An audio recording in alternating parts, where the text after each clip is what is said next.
Alright, we got to talk about AEW All in Texas from July the 12th, 2025. The 6-hour marathon show. Not going to lie to you guys, this show went so long, I actually became more and more negative as the show went on. Even though I said some of the stuff is actually very good, that's just being objective. But the show went on. I have to look at the entire show. This is not a show that anybody should watch more than once. There are matches you probably might want to watch again. And indie wrestling is often put together that way, where you watch individual matches because that's what you look at on Cage Match, or that's what Meltzer tells you to go check out. But you should be also wanting to watch the entire show. Nobody will want to sit and watch this entire show all over again. It was 6 hours. It was entirely too long. Every match does not need to be 20 or 30 minutes. It's just not necessary. And if you do have matches that need that kind of time, then there's certain matches you just leave off the show. In my opinion, that's how you do it. That being said, I will say there were some decisions on this show that I think were absolutely amazing, and we're going to get into that. Let's start with the main event. Jon Moxley submits to Hangman Adam Page, and Hangman Adam Page is the World Heavyweight Champion. This was extremely WWE in terms of excessive numbers of run-ins. There was broken glass. There was people being stabbed with forks. There was at least 3 tables broken. There was a bed of nails out there. I will say this. Dragging Hangman Page through the glass, excessive. Extremely excessive. But the buckshot lariat onto the bed of nails was absolutely absurd. I'm not going to get into all the people who did a run-in because it was so many people. Of course, Yuta and Claudio were out there, but Swerve and Nana and Osprey. Osprey got carried out of the match. Danielson showed up. Just some of everybody ran into this match. And everybody's going to tell you, oh, this was so much better than WWE because they didn't play any music. And I said, well, didn't they play a video for Darby Allin? Like a whole video with him on the Alps or something like that. Him on top of Mount Everest. Jon Moxley, we're going to come for you. I'm like, what are you talking? Why are you doing this? I hate this style of match. And I hate that WWE sort of popularized it because now everybody's going to do it. One ref bump or the match is no disqualification. And now here comes everybody. We're going to empty the fucking locker room into this match. No, how can anybody sit and... This is not what wrestling is supposed to be. This is not Guy and his friends versus everybody and their friends. This is supposed to be one-on-one. Mano y mano. This is stupid as far as I'm concerned. But like I said, the ending stretch was pretty good. After the buckshot on the bed of nails, Hangman lynches Moxley over the rope, and Moxley does actually a decent job flopping like a fish, selling that he's being strangled, and then he submits. The crowd finally pops. They get a huge pop for it. You know, Hangman is crying. He's got tears in his eyes. He gets the belt out of the briefcase, shows it to the world. Everybody's so excited. You know what? I'm willing to accept it. I wish this was shorter.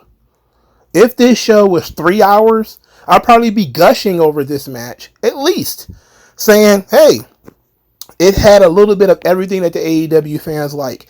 It borrowed some from WWE, but it had some of the AEW indie shit with the glass and the forks and all that sort of stuff. And it's a wrestler that the fans really like. I think that the Young Bucks or whoever it was that did an interview over the weekend that said Hangman Page is the real main character of AEW, they kind of spoiled it. because you don't say something like that right before your biggest show of the year. I think it's kind of stupid to do that, but they did it anyway. That being said, the finish was fairly solid. This was the finish to their previous Texas Death Match where Moxley got lynched in that match too. So in this one, however, Moxley avoided being lynched the first time, but after the bed of nails and all that, his body had just been through too much. He was too vulnerable and he gave up. He tapped out. Now we have everybody trying to rewrite history. And, all of these months of the Death Riders, it was really worth it now for that moment. No, that's not how heels taking over the world is supposed to go. You're not supposed to be miserable and making the show unwatchable and making the buildings empty and nobody wants to watch the show. That is not how it's supposed to go. People are supposed to be mad, yes, but they're supposed to be mad in a way that grows business, not mad in a way that runs people off. The Death Riders ran people off. Okay? So, no, it did not get the right kind of heat. No, it was not, something that we can look back on and say, oh, this was really good. No, it wasn't. No, it wasn't. All right? It's a reign of terror that's finally over. And we can all be very happy about that without trying to rewrite history. Like all of a sudden, Jon Moxley is the greatest AEW champion of all time. And Jon Moxley is so great. No, we don't need to do none of that. It was a bad title run. It was a bad angle. All the nonsensical promos today are still nonsensical. All the bad finishes up to today are still bad finishes. It's clear to me that the plan was for them to basically just copy the Bloodline's homework. This is their Bloodline story, and Hangman Page is their Cody Rhodes. Okay, fine. But the Bloodline is what made WWE hot. The Death Riders damn near killed AEW. That's the difference. Nobody's going to go back and remember the good old days of the Death Riders. I'm sorry. They will not. And if somebody tries to insist that you will, they're liars. They already try to rewrite history. Like we didn't just watch them have some of the worst main events and run people off TV every goddamn week. Come on, man. That stuff wasn't happening to the tribal chief, if I may be tribal for a second. That stuff wasn't happening to Roman. Roman had a ton of matches with a bunch of run-ins. He even had bad matches in that run. He even had matches that pissed people off in that run. But overall, people enjoyed it, and it made everybody involved a bigger star. In this Death Rider storyline, the only person that came out of it better is Hangman, which I guess is the plan all along. Maybe Swerve came out okay too, even though he didn't win the title. Maybe Swerve came out looking pretty good. But everybody else was either stuck in place or sacrificed at the altar of the Death Riders. So let's not rewrite history. All right, the second match in the triple main event, as they said, was Kenny Omega versus Kazuchika Okada. Now, this was the fifth match in the series. I really didn't care about this match. I never was a big fan of the Omega Okada matches. I know that makes me a heretic on wrestling YouTube. Everybody's supposed to love those matches. But I think that just because a match is long doesn't mean the match is good.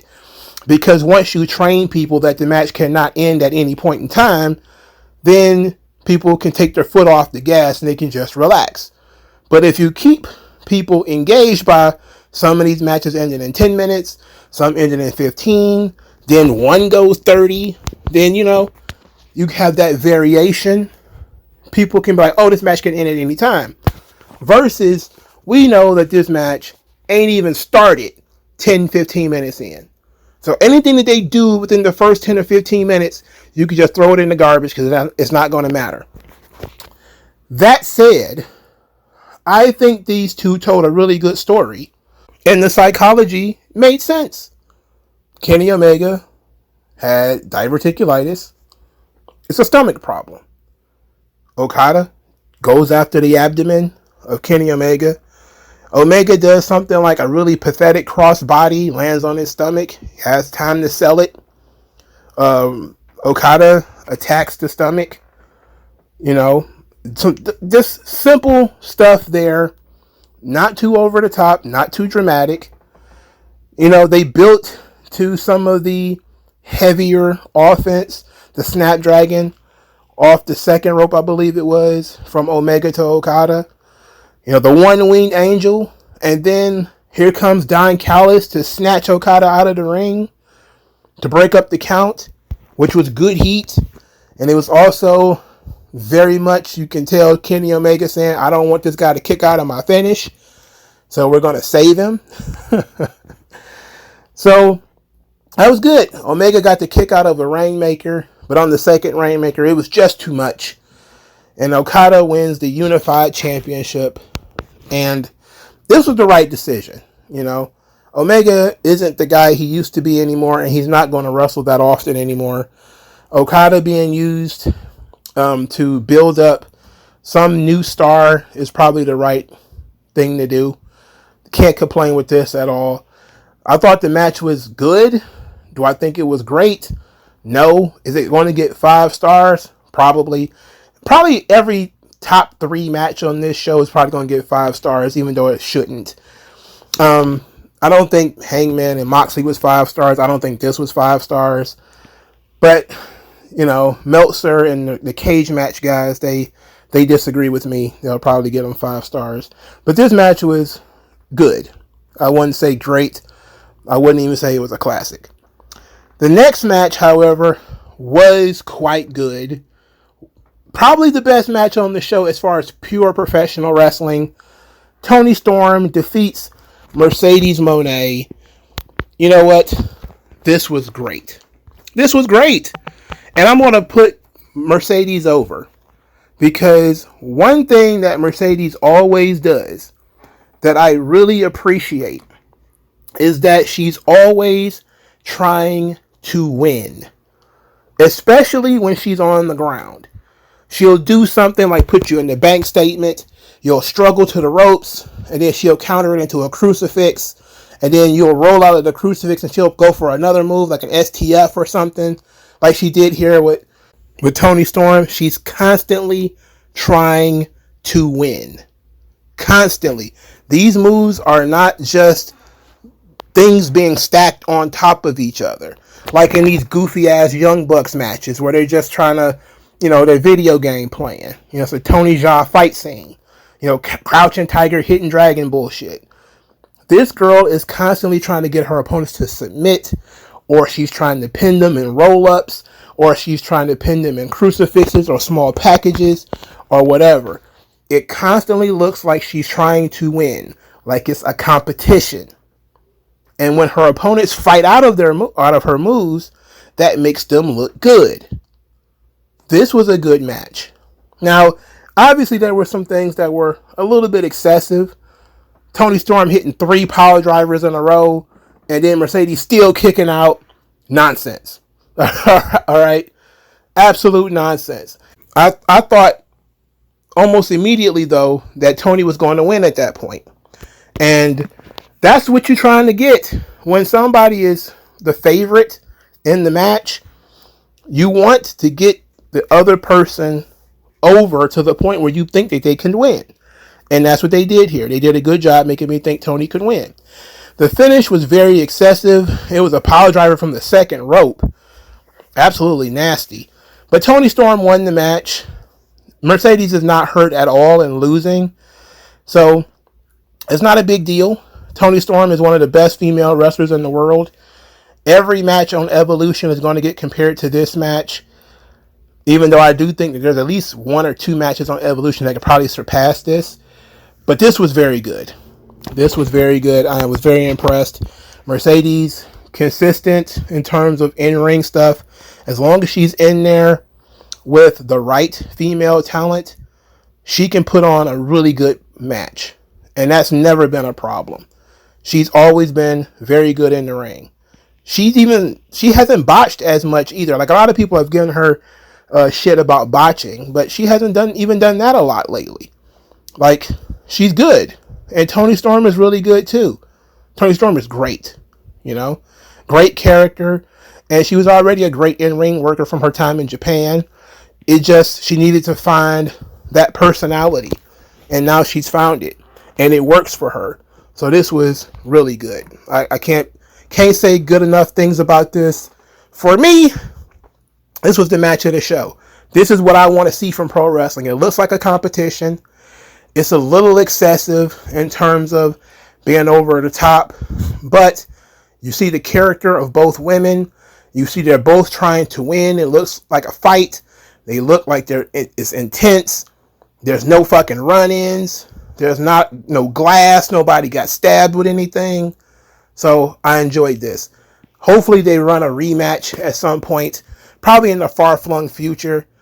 Now, I did say that if Mercedes lost, something needed to happen where her character changes. And I maintain that. I think that now that she's been humbled, something needs to change when it comes to Mercedes. I think having every championship except this one has to do something to her psyche, and I think it has to mean something. Everybody's now booking Mercedes to lose a bunch of other matches, which, let's get real here. There was this, matter of fact, let's back up a little bit. There's this absolutely ridiculous argument about whether Mercedes has creative control. JD from New York and Sean Ross Sapp, they're arguing about this. It's the stupidest fucking thing to argue in the world. Whether she has creative control or not, she's a top star in the women's division, and one of her biggest complaints was how many jobs she had to do while she was in WWE. So, if Tony Khan didn't give her contractual creative control, he's still not going to book her in a bunch of matches where she's going to lose, because then she's going to have an attitude. So, you don't need actual contracted creative control, which I don't believe she has. This is what Sean Ross Sapp is saying. It's not in her contract, and I believe that. I can believe that. But she has substantial influence in what she does. That's why she has her own writing team. And if she doesn't want to do something, she is always going to be changed. She doesn't need actual veto power like Hulk Hogan had. Almost nobody's going to get that anymore in pro wrestling. But you don't need it. If you train your boss to, I don't like this thing here, I don't like how, I don't want to do this, your boss will avoid it. That's common sense. That's having a certain level of creative control. And this is what JD from New York is talking about. He's saying that she might not have contractual creative control, but she has enough substantial real power that she can have people moved, she can have matches changed, and she can have finishes changed. But that's just being a top star in the company. All right? If you're a top star, you have that kind of influence. Randy Orton can change a finish if he wanted to. Cody Rhodes could change a finish if he wanted to. You don't need creative control in your contract.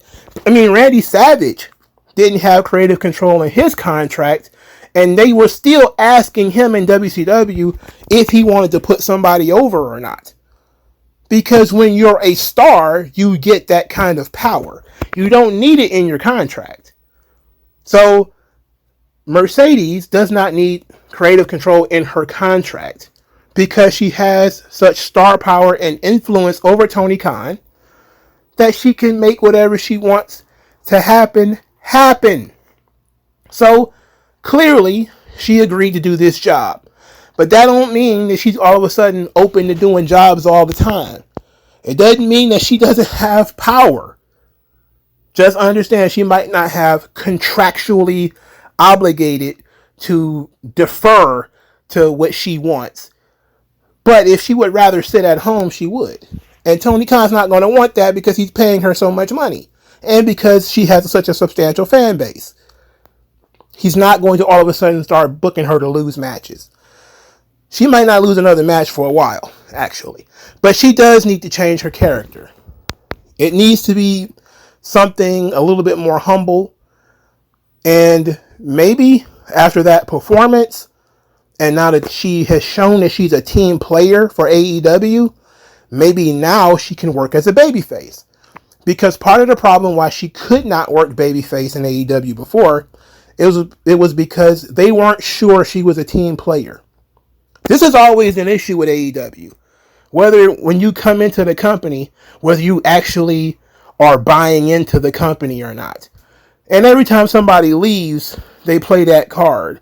Aleister Black didn't want to do jobs. Rusev didn't want to do jobs. And Swerve would say, oh yeah, this guy, he didn't really want to go out there and make the most, quote unquote, of every opportunity. Again, Swerve was a loser for a long time in AEW. That's what they want. They want you to show some kind of buy-in, which is, it makes sense to a degree. Now that she has shown that she's willing to do business, the fans are more likely to embrace her now. So maybe she can get away with being a babyface. And then when she wins the title as a babyface, which is much different, of course, than winning it as a heel. But I don't suspect she's going to be losing that TBS title anytime soon. I just suspect that this just pushes her winning the world title back a couple of months. All right, next. The Hurt Business defeat Jet Speed and the Patriarchy. We're going to get through this one pretty quickly. There was a silly conversation online about whether Mike Bailey, as a legitimate black belt in Taekwondo, could beat up Lashley and Shelton Benjamin in a real fight because he's a shooter. Don't you know Mike Bailey is a shooter? When it comes to this Taekwondo thing, he's going to kick you. These people know nothing about mixed martial arts. All right? There's never been a Taekwondo champion of mixed martial arts, ever. All right? Because if you've ever seen a Taekwondo tournament, it's kicking only, and it's basically no contact. I think a guy lost a gold medal in Taekwondo for knocking his opponent out. No, this is not real. Mike Bailey, as a black belt Taekwondo guy, would not stand a fucking chance against Lashley or Shelton Benjamin. These are two guys, Shelton Benjamin especially, is an NCAA ranked grappling wrestler. And the grappling arts, jiu-jitsu and wrestling, dominate mixed martial arts. Alright? All he's got to do is grab you, and you're done for. He's going to put you in something you're never going to get out of. You know, it's kind of silly to even have that conversation. But I just wanted to put that out there. In the worked match, let's say, Shelton Benjamin grabs Mike Bailey and just chucks him over the top rope very easily into a crowd of people. It was pretty funny. I was very disappointed in the story to this match, considering there was a concerto to Lashley's leg on Dynamite, and he wasn't selling a fucking thing. In this match, he was running around fairly normal. Boy. Anyway. Lashley spears Christian and wins the match. FTR was on commentary after they beat the guys that were dressed like a pack of Newports. Very weird. In any event, Lashley went over and started a fight with FTR. FTR kind of got involved, kind of didn't. They distracted Christian. When Christian turned around, he got speared, pinned. That was it. After that, FTR got in the ring to confront Christian. And Christian, kind of backed down. And then all of a sudden, Nick Wayne kill switch on Christian. Turned heel on Christian. So then Nick Wayne, his mama, and that other weirdo start smacking Christian in the face. I'm thinking to myself, why are they doing this? This kid is not ready for this position. But they're doing it, so they got to go along with it. And that Kip Sabian, he's never going to be anything, okay? So I'm thinking this is all a waste of time. Because these people are not going to get over as solo acts or a tag team or anything of the sort. They're just not going to get over. But whatever.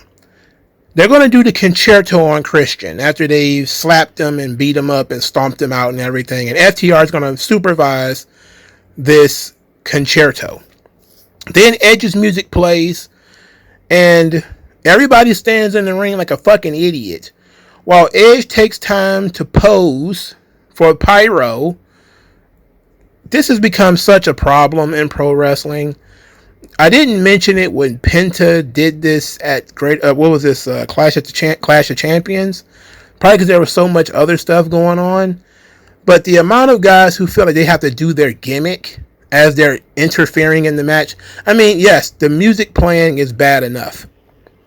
But then you have a guy who has to stop to do his slow walk. He got to do his dance. He's got to do, like, what the fuck is going on here? Where's the sense of urgency that somebody's about to die and I need to do something about this? You know, Edge took time to do pyro while Christian's about to get his head smashed in. They could have smashed this guy's head in 10 fucking times by the time Edge got to the ring. So of course Edge comes to the ring. He got a bed of nails. He's got old Alice or Chalice or whatever the fuck it was. What was it? Alice? The 2x4 with the nails in it. And he cleans house, runs off FTR, runs off Nick Wayne, saves Christian's life. Christian climbs up on his feet. He's barely alive after his son has turned on him. And Christian looks at Edge, and Edge looks at him, and then he gets the microphone and he tells Christian to go fuck himself and walks out. And that's it. They didn't put Edge and Christian back together, but there was some sympathy there. Or was there just an acknowledgement that they have the same goals, considering Edge is feuding with FTR and Christian is now going to be feuding with FTR, so there's going to be an alliance of convenience. They might as well just get them an Alexa Bliss and Charlotte shirt. We're not friends. This is an alliance of convenience. So I like that anyway. There's a lot of history between Christian and Edge and AEW, and you don't want to put them back together so easily. Let it play out, you know? I don't have a problem with that. I do have a problem with the Nick Wayne push. I just don't understand how Tony Khan comes to the idea of pushing certain talent, because Nick Wayne ain't it. He is not going to work, and that Kip Sabian is not going to work. But I guess Edge and Christian have to fight somebody, I guess. So it might as well be Nick Wayne, right? This one's going to be that one's going to suck ass. Speaking of sucking ass, the Women's Casino Battle Royal, it featured 12 performers. Shiuri was in this, whoever that is, just another small Japanese girl. Will Osprey's wife made her appearance, Alex Windsor. And the winner of the match was Athena. Now, when I said that Megan Bayne should probably win, I was correct. Megan Bayne should have won this match. But Athena winning is not a problem. Athena winning is fine. I actually don't mind Athena winning the match. She's been in the ROH closet for so long that I really didn't even consider that she is an option here. It was a feel-good moment for the Texas crowd because she's a hometown girl, even though I think she's from Houston, or she's from Dallas. She might be from one or the other. So it was one of those moments where it's questionable because it doesn't make any narrative sense. Like, it absolutely should have been Megan Bayne who was the killer. Same time, though, Athena has been there for a long time. She's proven herself. She's already a world champion. She's from that town. It's a hometown win. I'm not against her. So, okay, let's go with Athena. So now the plan, at some point in the future, probably all out, is Athena versus Toni Storm. Is that going to be title versus title? Because that seemed like it should be what they do, is title versus title. And maybe put 2 belts on Toni. Or you put 2 belts on Athena. I don't know. And then maybe that's how you end up with Mercedes having 12 belts. Anyway, Athena versus Tony is fine. I don't remember their NXT match being any good. I mean, I don't remember it that well. Athena was very forgettable in NXT anyway, so I don't know. But the women's casino battle royal, nobody seemed to give a shit. Mina Shirikawa submitted somebody who wasn't even in the match. I think she made somebody tap out, and I thought the match was over, and she did too. That's because I looked away from her for a second, and there was somebody random in the ring, and they was being submitted. I was like, oh, did she win? I'm like, no, she didn't win. She just beat somebody who wasn't in the match. I'm like, oh, great. Thanks for that. All right, next, speaking of not great, Will Osprey and Swerve Strickland defeated the Young Bucks. I hate this match. I hate everything about this match. This match had everything that I hate about professional wrestling. There were so many quote-unquote sequences where guys were just running in circles, hitting moves. There were stereo Canadian destroyers. There were stereo styles clashes. There were guys getting dropped on their head outside the ring, and that not being the finish. There was Osprey hitting Swerve with a hidden blade, and that didn't factor into the finish at all. There was guys kicking out of finishers. There was a lot of nonsense, okay? Absolute nonsense. Ultimately, the Young Bucks lose via the hidden blade house call combination. So the Young Bucks have lost their EVP powers. Great. Fantastic. Yeah, absolutely. That's good. Okay. The shocking thing about this, of course, is that JoJo Offerman, the wife of Bray Wyatt, she came out and sang Shaka Khan's Ain't Nobody before Swerve's theme song played. A lot of people didn't know that was Swerve's theme song on the Indies. So, I didn't know JoJo could sing. And I was very impressed. And no, I don't think anything is weird about her being on an AEW show. I'm actually surprised it wasn't Samantha, because I know Samantha likes to sing, and she's Ricochet's wife. Why wouldn't it be her? But I'm not tripping on this. I know some people have weird feelings about stuff like that, but hey, if she could pick up a payday anywhere, who cares? It doesn't mean anything. She did a good job though. She really did a good job. But this match was basura. The Young Bucks is absolutely killing not just pro wrestling, but they're absolutely smothering AEW. They're killing that shit to death. It seems to me that the Young Bucks can't do anything to impress the audience, because this match was mostly people sitting on their hands until there's a bunch of no selling and flip. They're doing all the flips that they usually do. But if you've seen one Young Bucks match, you've seen them all, man. Who gives a shit, really?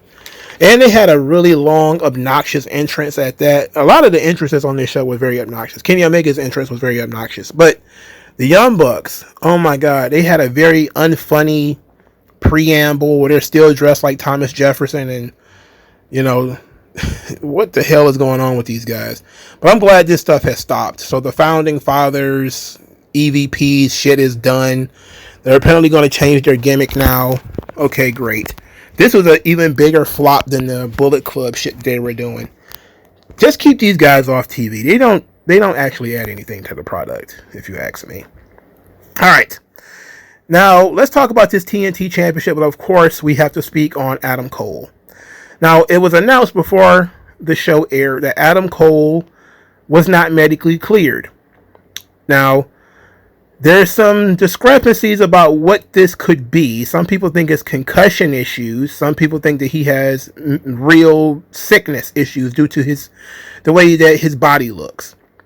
But we didn't get any information. All Adam Cole did is apologize for not being able to perform. And he said he's going to be gone for a while, but he's not retiring. He's just going to be gone for a while. And he thanked the fans and actually started to cry. And Roderick Strong was crying. And I was like, oh my goodness. This feels kind of heavy. This feels, almost like when Roman said he had leukemia. And that was the first thing I was thinking. I was like, oh, this guy's sick. Like he has some real medical problem. And he can't go. Like Luchasaurus has been gone for a long time, right? And that's because he had some kind of medical issue. And he's been gone for a long time. And I figured, okay, and Britt Baker was gone for a whole long time too, because she had a medical issue. And now they're talking about Adam Cole might not be able to come back. I'm like, okay, if it was concussion, which they're saying is, he got injured from a clothesline from Kyle Fletcher. I was like, okay, if it's just a concussion, yeah, you take the belt off of him until he can come back. But it wouldn't be this emotional. They could just say, oh, it's concussion protocols. You can tell fans it's concussion protocols. This is just an interim championship. I'll be back eventually, a couple of months, couple of weeks or whatever. But this felt like it's going to be a long-term out, like a year or more. Because I don't even think they even used the word interim here. Like, when they stripped Red Velvet, they used the word interim. Like, she's going to come back. They didn't sound like Adam Cole was coming back. All right? I don't know how old he is. I know he's like maybe mid-30s. He's at that age where, injuries could end his career. Something as simple as a concussion could put him on the shelf for a while. But AEW allowed Bryan Danielson to continue wrestling with concussion issues. They've allowed a lot of people to continue wrestling with neck issues, concussion issues, or whatever. Why is Adam Cole all of a sudden seemingly going to just be gone for a long period of time? I don't know, but this was very scary. And maybe by the time this video comes out, we'll have more information. But as of right now, we don't have much information on why this is the way it is. But they replaced his match with a fatal 4-way match because that makes sense. Sammy Guevara, Kyle Fletcher, Daniel Garcia, Dustin Rhodes, and the people could not have given a fuck less about this match. After seeing Adam Cole cry in the middle of the ring, they did not care, not one iota, about what was going on in this match. Most people just assumed Kyle Fletcher is going to win and call it a day. Instead, AEW did something they rarely ever do. They swerved everybody, and Dustin Rhodes won. The crowd popped. Dustin cried. I was standing up. I was like, holy shit. I wasn't even mad.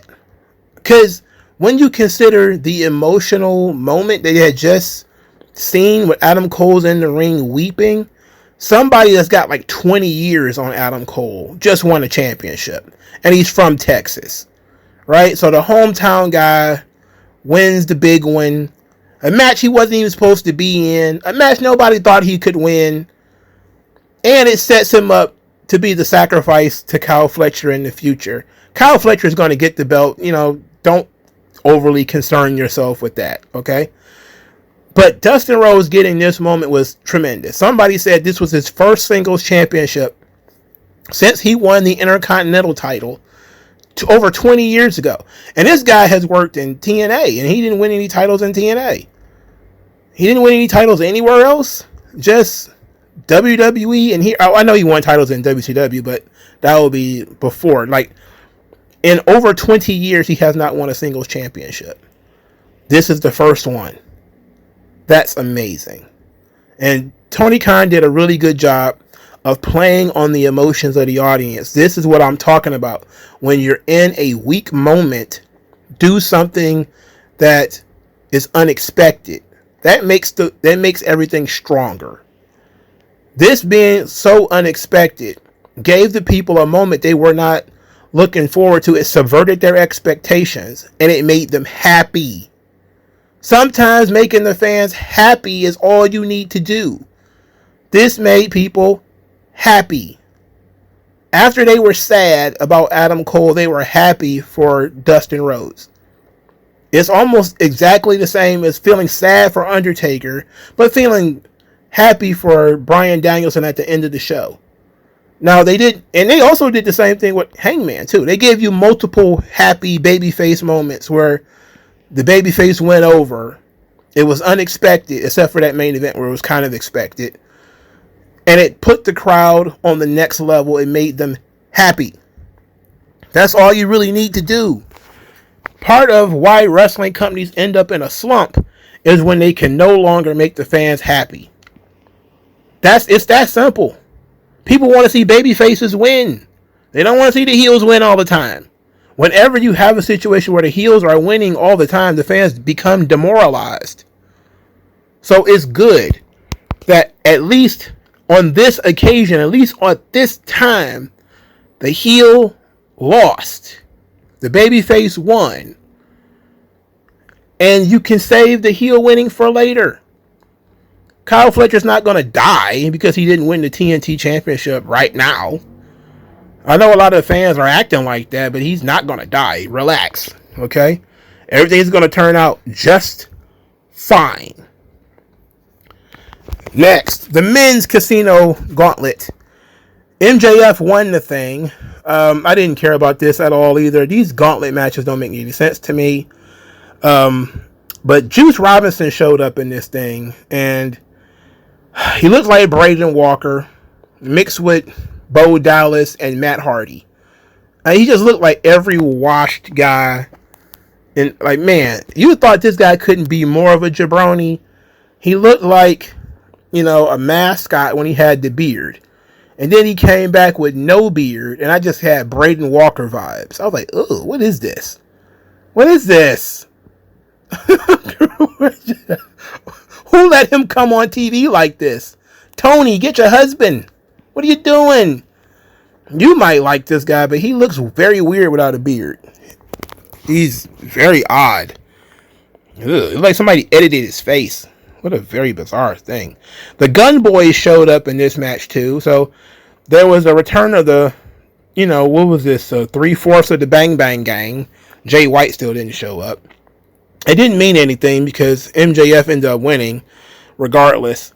So MJF is the number one contender for the world title. MJF versus Hangman Page. Okay, I kind of figured that might be the direction they want to go in. MJF is going to regain his spot as the top heel, just as Hangman regains his spot as the top babyface. Hangman mixing it up with the Hurt Business could be fun. Like to see him versus Shelton Benjamin. I don't really want to see him versus Lashley. Look, I love Shelton. But I'm okay with watching Shelton get hit with a buckshot lariat and getting pinned. I'm okay with that. That if Lashley has to take it though, I would be fucking pissed. So yeah, let's sacrifice Shelton Benjamin to the buckshot lariat.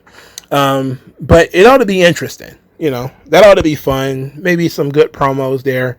I'm not a big Hangman guy, but MJF might be able to pull something out of him, or MVP might be able to pull something out of him.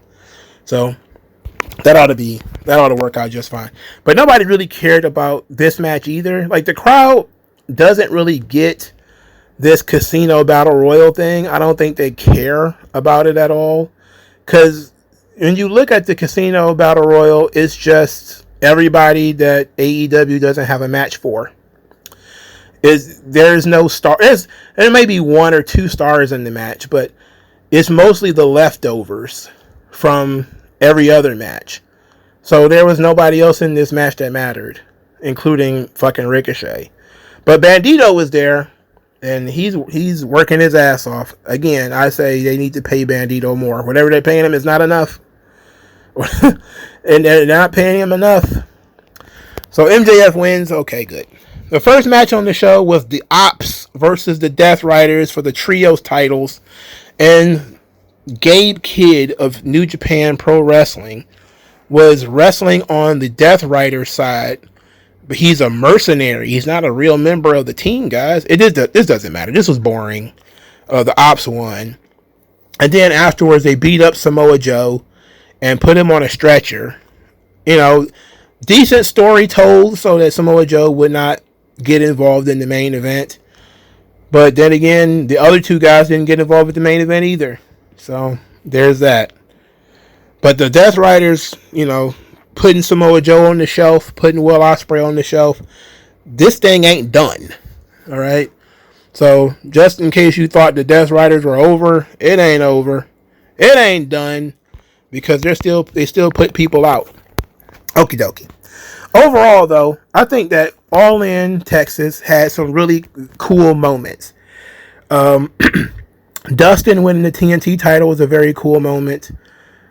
That was absolutely amazing. As a fan of Gold Dust and Dustin Rhodes in general. I was very happy to see that.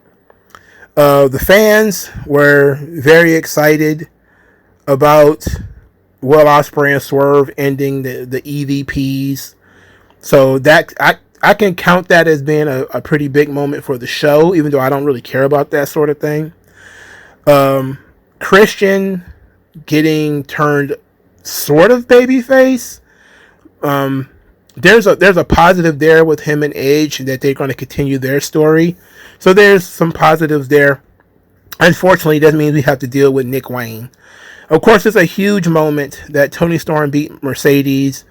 You know, Okada wins the unified title, and of course, the biggest moment of them all is Hangman winning the world title.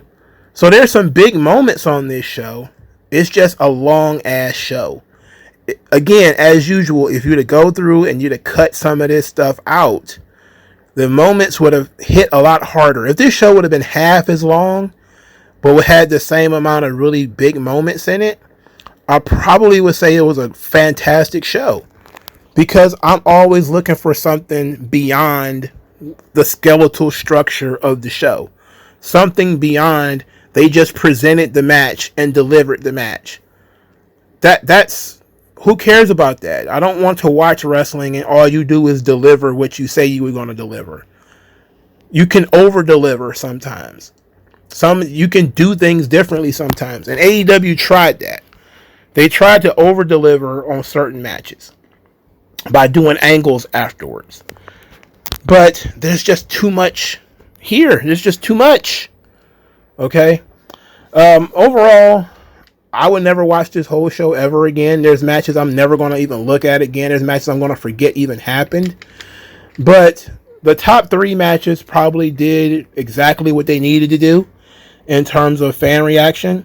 And if you're going to watch this show and you're kind of on the fence, just watch the last 3 matches. You know, Mercedes versus Tony, Okada, Omega, and Moxley versus Hangman Page. If you watch those 3 matches, especially if you watch them in a row, you'll think this was a phenomenal show. You'll forget that there was 4 hours before that, maybe 4.5 hours before one of those matches even got in the ring. You know. Now, let's talk about some ancillary things. The building looked good. They did about 25,000 people in a 40,000 seat arena.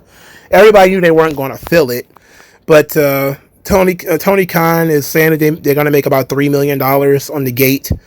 I'm going to question that. Of course, there's going to be people trying to pull the attendance who actually came into the turnpike, similar to what they did for WrestleMania when it was in Dallas. So we'll see what the real number was. There's a lot of people talking about the comps. I don't know how many comps there were. You know, maybe that'll come out eventually. But as of right now, it's the top North American crowd for AEW. But it shouldn't have been a surprise because this is their version of WrestleMania. So, of course, they did. A lot of people are going to say, well, they did 25,000 in a 40,000 seat arena. That should be considered a failure. It's like, no, because of the Trons and everything, they weren't going to sell every single seat. Certain seats are, just you're not going to be able to see because of how long the Trons are and everything. That doesn't mean that there's 15,000 seats that you can't sell. There's absolutely going to be seats that you could have sold that they didn't, but they also did not have the interest. But doing 25,000, especially since they're at a down period, is pretty good. It's a solid showing, especially considering I think most of us were like, this is going to be a flop a couple of weeks ago. But I'm pretty sure the ticket prices came down. Maybe they slid some more comps out there in order to get a decent house. But the house ended up looking very good. And I can't complain. Now, I did make nachos. I made tacos, actually, for the show. I ended up eating the tacos in the first match. And this show was so long, I ended up eating ice cream by the main event in order to stay awake. But the tacos slapped. Boy, did they slap. Oh, my goodness. I was yawning 3 matches in. Little did I know what I was in for, right? But what did you guys have? And did you enjoy the show? Let me know in the comment section below. Like, share, subscribe. I'll talk to you guys later. I salute thee. Peace out.